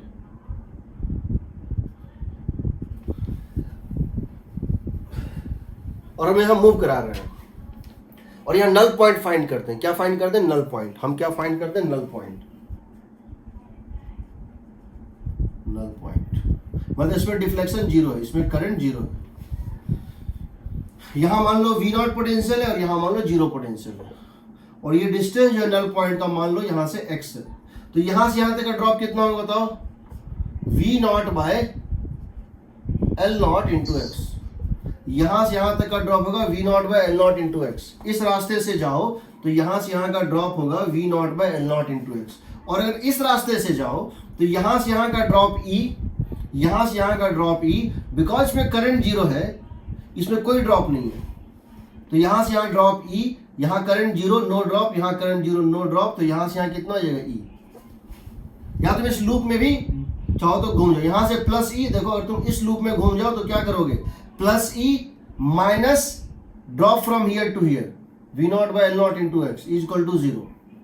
यहां से यहां का ड्रॉप अगर इस रास्ते से जाओ यहां से यहां तो ड्रॉप हो रहा है ई, और यहां से यहां जाओ तो V naught by L naught into X, तो ये आ गया तुम्हारा ईएमएफ। ठीक, इसको इंटरनल रेजिस्टेंस से कोई मतलब नहीं है। इंटरनल रेजिस्टेंस कुछ भी हो, करंट जब जीरो है तो इंटरनल रेजिस्टेंस में ड्रॉप हमेशा जीरो होगा। It has nothing to do with internal resistance. Internal resistance R होता है या 2R होता है, कुछ नहीं, कोई फर्क नहीं पड़ता है, यही आता है। इसी में थर्ड होता है टू कंपेयर। अगर हम दो ईएमएफ को कंपेयर करना चाहते हैं, how to compare two EMF, how to compare EMF of two cells. तो एक बार क्या करो, यहां पे सेल डालो जिसकी ईएमएफ E1 इंटरनल रेजिस्टेंस हो R1, और उसका नल पॉइंट कहां पे मिलेगा, X1 पे। तो क्या लिखोगे बताओ, E1 is equal to V naught by L naught into X1 लिखोगे। एक बार यहां पे एक सेल डालो जिसका ईएमएफ हो E1 इंटरनल रेजिस्टेंस हो R1, और यहां पे नल पॉइंट निकाल लो, तो V naught by L naught into X1। दूसरा, अब क्या करोगे, E2, अब इसको निकाल दो, दूसरे सेल को डाल दो जिसका ईएमएफ कितना हो E2 और इंटरनल रेजिस्टेंस कितना हो R2, तो क्या हो जाएगा, V naught by L naught into X2। तो क्या करोगे बताओ, E1 बाई E2 कितना हो जाएगा बताओ, X1 बाय X2। सिंपल। ठीक, कभी कभी क्वेश्चन में क्या करता है बता रहा हूं, और ये सब क्वेश्चन को मिलेंगे, उसके बाहर कोई वो नहीं है, क्वेश्चन नहीं है। अगर तुमसे ये पूछा जाता है कि दो सेल को सीरीज में डाल दिया, ये हो गया पहला, तीसरा मान लो, चौथा। अगर सेल इस तरह से, कैसे, ऐसे R1 R2 E1 E2, इसका निकालना है। तो तुमको पता है, मान लो इसका नल पॉइंट X पे है, तो क्या करोगे, लिखोगे E1 प्लस E2, इसका ईएमएफ क्या हो जाएगा दोनों का बताओ, इसका भी नेगेटिव राइट है, इसका भी नेगेटिव राइट है। E1 plus E2 is equal to V naught by L naught into X. Null point निकाल लो, इस कॉम्बिनेशन का नल पॉइंट निकाल लो, इस सेल के बदले दो सेल को सीरीज में डाल दो, इस सेट को, और उसका नल पॉइंट कहाँ निकालोगे, X पे। तो E1 प्लस E2 कितना हो जाएगा, V naught by L naught into x. चौथा, पांचवा, अगर सेल इस टाइप से हो, अगर सेल इस टाइप से हो,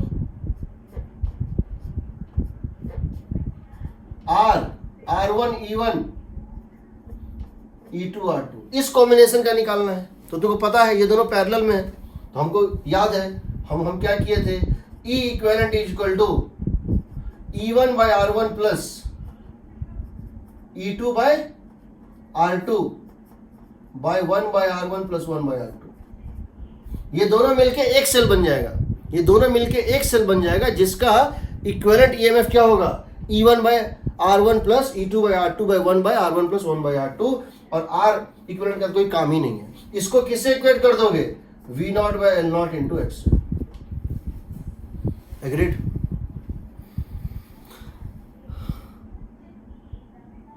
ठीक है, यस सर, यस सर। एक बात याद रखना, ये तभी मिलेगा, ये नल पॉइंट तभी मिलेगा जब V नॉट की वैल्यू इस E1 से कम होगी, सॉरी ज्यादा होगी। E1 की वैल्यू V नॉट से कम होनी चाहिए। यहां से यहां जितना ड्रॉप है, यहां से यहां का ड्रॉप उससे कम होना चाहिए। अगर ये EMF इस V नॉट से ज्यादा हुआ और ये E1 अगर इस ड्रॉप से ज्यादा हो गया तो नल पॉइंट नहीं मिलेगा। एग्रीड?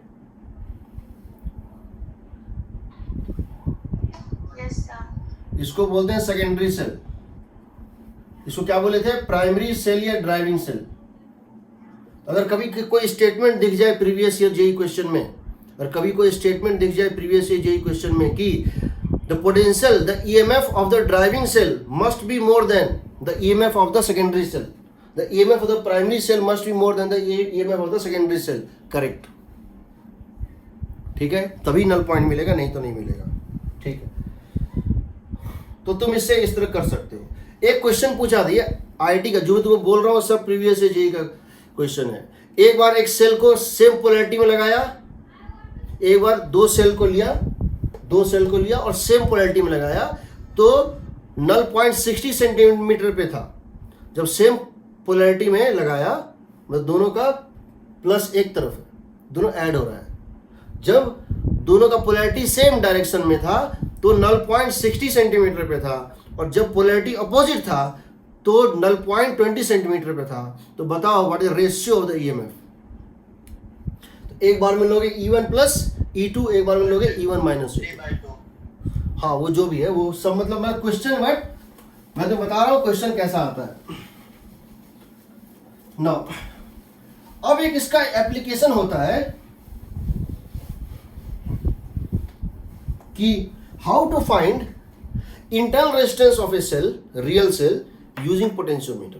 पोटेंशियोमीटर का यूज करके हम किसी रियल सेल का इंटरनल रेजिस्टेंस कैसे निकालते हैं, क्या करते हैं, इंटरनल रेजिस्टेंस कैसे निकालते हैं। देखो कैसे निकालते हैं, फॉर्मूला याद रखना है। लेकिन मेरा ये मानना है कि वो समय निकल गया जब इन सबसे डायरेक्ट क्वेश्चन आया करता था। बोर्ड में तो आएगा ही आएगा, वो तो पता है, लेकिन आईआईटी जेईई में आज के डेट में किसी एग्जाम में इस टाइप से फॉर्मूला बेस्ड क्वेश्चन नहीं आएगा, तुमको एनालिसिस करना ही पड़ेगा।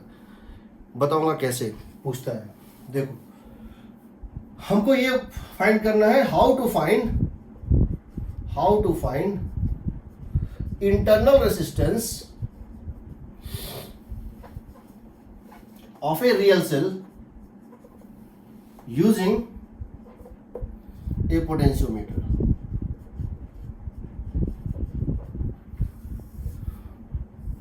बड़ा सिंपल सा चीज है कि तुम्हारे पास एक यही पोटेंशियोमीटर का एक वायर वाला सर्किट है इस तरह से,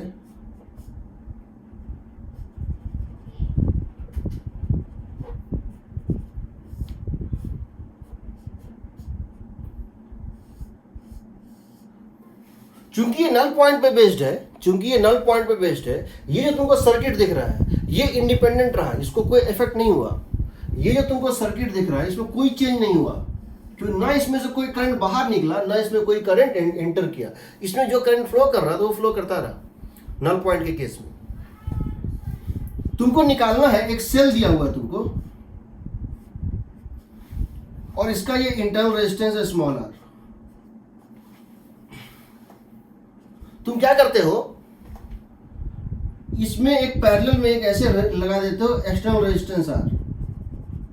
तुम एक एक्सटर्नल रेजिस्टेंस r यहां लगा देते हो, ठीक है, और यहां एक स्विच है, ये एक एक्सटर्नल नॉन रेजिस्टेंस है।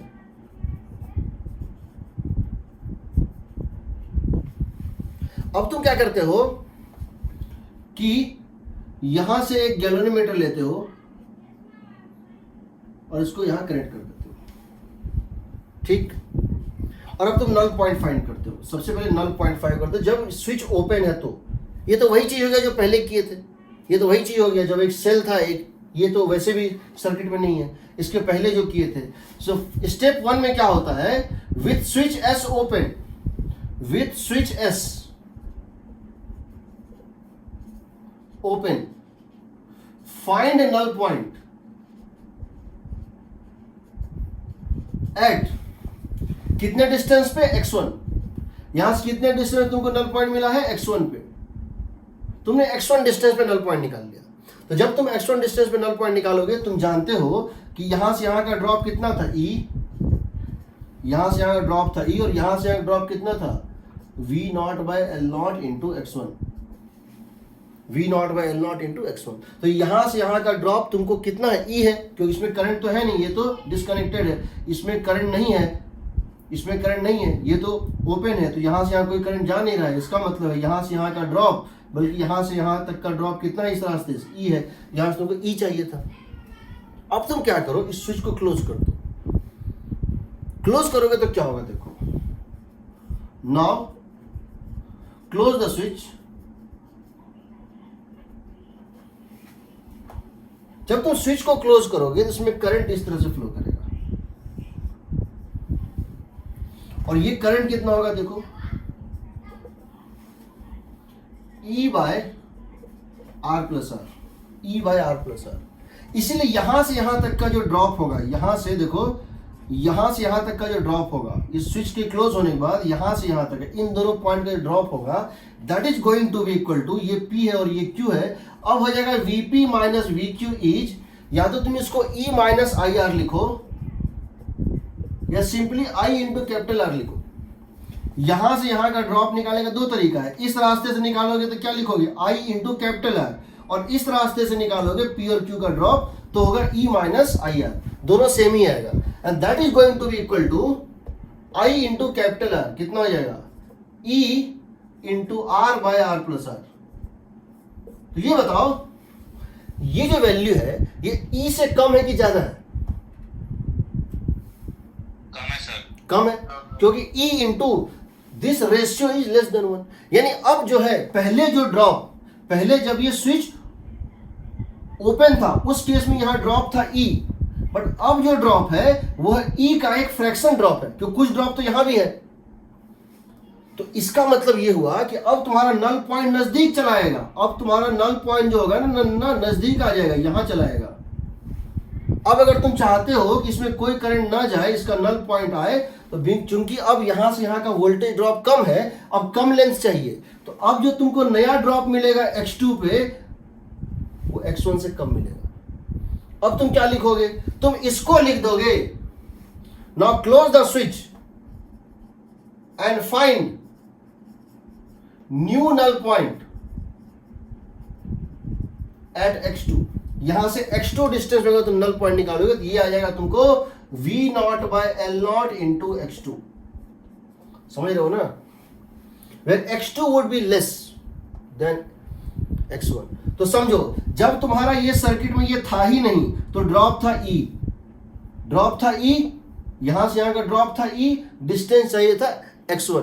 जब तुमने सर्किट को क्लोज कर दिया तब यहां से यहां का ड्रॉप है E into capital R by capital R plus small r, और इसके लिए डिस्टेंस क्या चाहिए था x2। अब इन दोनों इक्वेशन को डिवाइड कर दो, V0 by L0 into x1 और V0 by L0 into x2, हम यहां डिवाइड कर रहे हैं, V0 by L0 into x1 by V0 by L0 into x2 is equal to E by E into R by R plus R।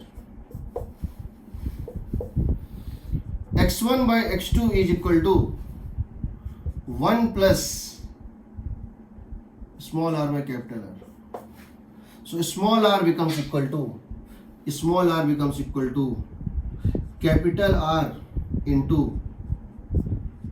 x1 by x2 minus 1। तो याद रखना, तुम्हारे question में दिया होगा कि नल पॉइंट स्टार्टिंग में कितना था, बाद में कितना है। बाद वाला बाद वाला छोटा होगा, बाद वाला छोटा होता है हमेशा। जब स्विच ओपन था तब था x1, जब स्विच क्लोज है तो कितना हो गया x2। x2 हमेशा छोटा होता है। कैपिटल R दिया होगा, तुमको इंटरनल रेजिस्टेंस निकालना है, ठीक। तो इंटरनल रेजिस्टेंस ये होता है, this is the internal resistance. अब समझो,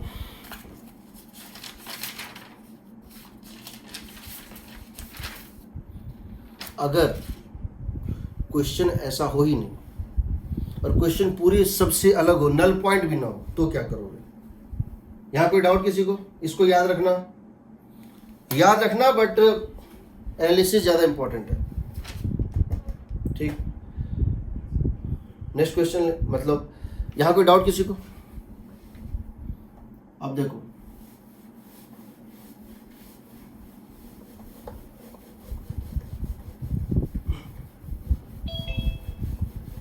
सो now it seems we are in a position कि हम अगली क्लास में मेजरिंग इंस्ट्रूमेंट खत्म कर लेंगे सक्सेसफुली, और उसके नेक्स्ट क्लास में मीन्स फ्राइडे को we are going to start magnetic field, force and torque of magnetic field, ठीक है।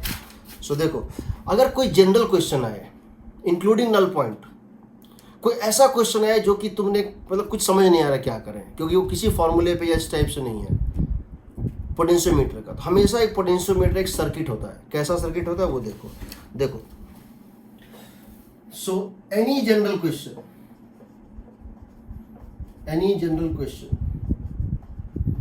of potentiometer can be solved by drawing an equivalent circuit and solving by loop method, और जो भी है loop method और Milman theorem, Thevenin theorem, this तुम solve कर सकते हो। कैसे? मान लो हमको क्वेश्चन दिया हुआ इस तरह से, ये ई नॉट है,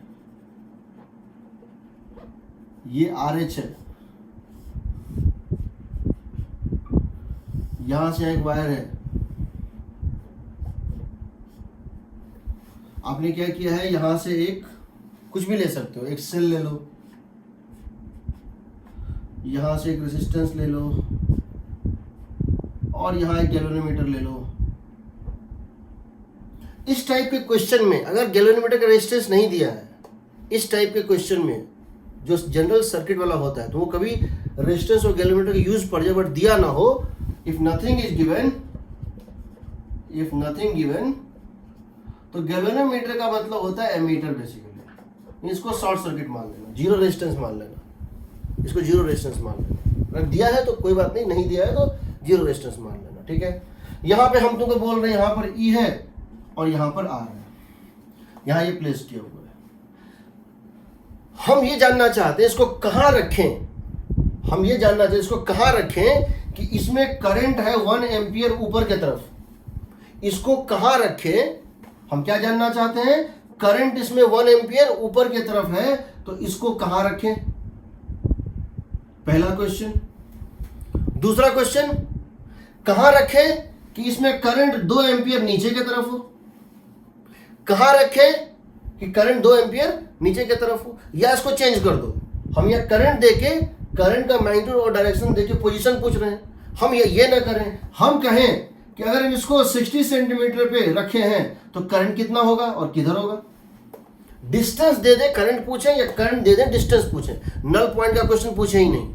या नल पॉइंट भी है तो इसका मतलब क्या है, इसमें करंट जीरो है, नल पॉइंट भी उसका स्पेशल केस है जिसमें करंट जीरो है।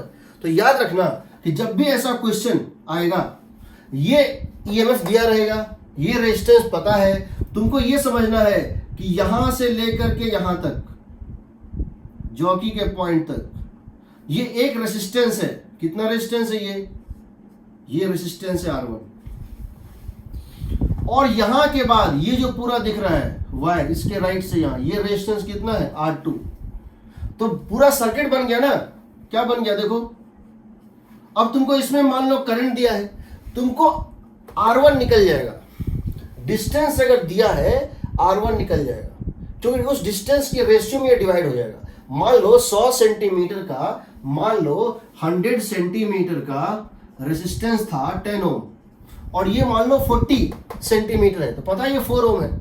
ये कितना है, अगर ये 40 मैंने दिया हुआ, ये हो गया 4 ओम, ये 60 है, कितना हो जाएगा 6 ओम।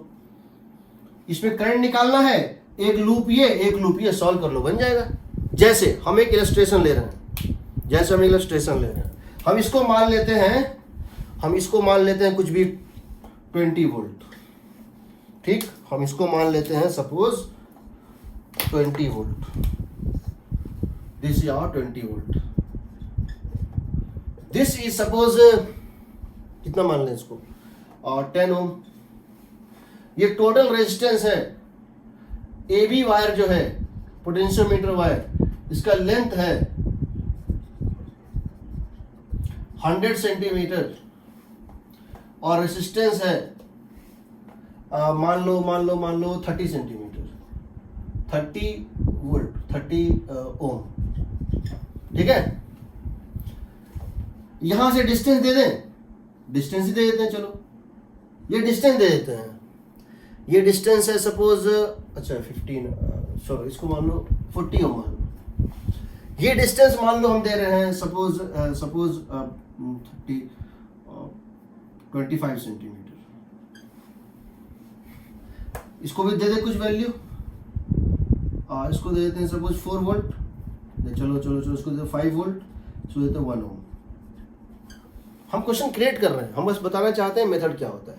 हमने तुमको ये डिस्टेंस दे दिया है, करंट पूछा है, find the current in the galvanometer, find the current in the galvanometer. तुम क्या करोगे, सबसे पहले ये 20, ये 10, कोई दिक्कत नहीं। ये टोटल कितना था, 40, 100 सेंटीमीटर। ए बी जो था 100 सेंटीमीटर का था, 40, तो ये कितना हो जाएगा बताओ, 10। क्या ये 10 ओम होगा? 100 सेंटीमीटर 40 ओम, 10 सेंटीमीटर सॉरी 25 सेंटीमीटर 1/4, ये कितना हो जाएगा, 30 ओम हो जाएगा। अब क्या निकालना है, करंट निकालना है ना। मान लो इस ब्रांच में, मान लेते हैं इस ब्रांच में करंट है I1 और इस ब्रांच में करंट है I2। मान लो यहां से करंट कितना आ रहा था इस ब्रांच में, I1, इसमें करंट कितना था, I2, तो इसमें कितना हो जाएगा बताओ, I1 प्लस I2 होगा। अगर यहां पे करंट आ रहा था I1, अगर इस ब्रांच में करंट आ रहा था I1 है इस तरह से, I2 यहां पहुंचा, यहां से करंट इस ब्रांच में कितना था, I1, यहां पे ये ब्रांच कॉमन हो जाएगा I1 प्लस I2, फिर यहां पर आके बढ़ जाएगा I1 और I2 में। अब तुम सॉल्व कर सकते हो उसको, एक बार इस लूप में घूमो, एक बार इस लूप में घूमो, हम सब किए हुए पहले। और हम क्वेश्चन को चेंज कर दें, हम कहें कि ये लेंथ x है, कहां रखें कि इसमें करंट पता हो। हम अगर इसमें करंट दे दें और पूछें, तो देखो दो हमको अगर पूछे करंट कितना है, यहां 3 अननोन है, समझो, एक है I2, एक है I1 और एक है ये रेसिस्टेंस और ये रेसिस्टेंस। मतलब एक ये रेसिस्टेंस, ये पता चल गया, ये तो पता चल ही जाएगा, टोटल में से माइनस कर दोगे। 3 अननोन है, एक इस ब्रांच में करंट, एक इस ब्रांच में करंट और एक ये रेसिस्टेंस, 3 अननोन है। बट इक्वेशन तो 2 ही बनेगा, जो बनेगा, एक इस लूप में घूमोगे, एक इस लूप में घूम जाओगे और एक इस लूप में घूम जाओगे, तो 2 इक्वेशन बनेगा। तो एक चीज तो देना पड़ेगा। हम क्या क्या दे सकते हैं, I2 दे देंगे, तो ये डिस्टेंस यानी ये रेसिस्टेंस और ये करंट पूछ देंगे। डिस्टेंस दे देंगे, दोनों करंट पूछ सकते हैं। ये करंट दे देंगे, ये डिस्टेंस और ये पूछ सकते, कुछ भी पूछ सकते हैं। जैसे एससी में अगर तुम देखोगे जो क्वेश्चंस हैं, एससी में क्वेश्चंस जो है मैं बता रहा हूं, क्वेश्चंस तुम्हारे लिए कौन कौन से हैं वो देख लो।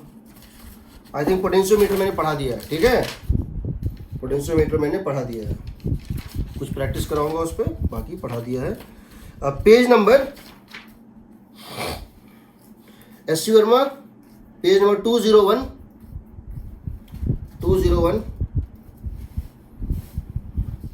47 से लेकर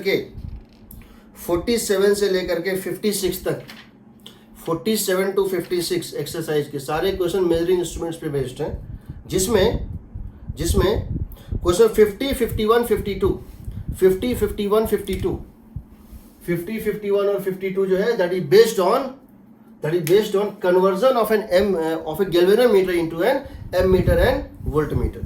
50, 51, 52 तुमको बनाना है। 53, 54 छोड़ दो, मीटर ब्रिज का नेक्स्ट क्लास में करेंगे। 55, 56 सर्किट बनेगा, तब बनेगा। 55, 56 सर्किट बनाना पड़ेगा।